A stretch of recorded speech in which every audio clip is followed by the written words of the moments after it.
Football fans have demanded any public money pumped into Wembley Stadium be paid back if the site is sold to American NFL tycoon. There was shock today after it emerged the iconic football ground is set to be sold to Shahid Khan, the billionaire owner of American football team the Jacksonville Jaguars. The current Wembley Stadium opened in 2007 at a cost of £757 million after work began to demolish the old ground in 2002. Funding for the new stadium came from the FA, which secured huge loans for the project, as well as from lottery-funded Sport England, which paid £120 million. The Department for Digital, Culture, Media and Sport meanwhile put up £20 million with a further £21 million coming from the London Development Agency. The FA is understood to still have debts of more than £100 million.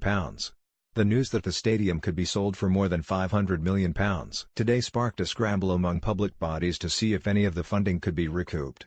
James Price, campaign manager at the Taxpayers Alliance, questioned why so much public money had been plowed into the scheme just over a decade ago. He told Mail Online, "Taxpayers must get their money back from any sale that goes through, and it should not be considered the norm that we are on the hook for these big developments, as the public sector is rarely good at spotting these winning projects." Fans also demanded the money be returned. One wrote on Twitter, "Did the taxpayer pay for Wembley Stadium, and if so, will that money be returned for NHS, schools etc.?"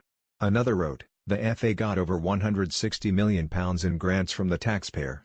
If they are going to sell Wembley, then that £160 million plus interest must be paid back. The FA won't have much change out of the £500 million after this is paid back." The government and Sport England, the lottery-funded body who pumped £120 million into the stadium's construction, are both demanding high-level talks to find out how the deal will impact the future of English football. The Department for Digital, Culture, Media and Sport said, "We would like to hear more detail about the way in which such a deal would help the development of the game in this country from the grassroots up. We also want to be reassured that Wembley would remain the home of English football for generations to come." A Sport England spokesman echoed the government statement, saying, "Sport England invested £120 million of national lottery money into the development of Wembley Stadium. We look forward to hearing more detail about how such a deal would work and whether it would benefit grassroots sport."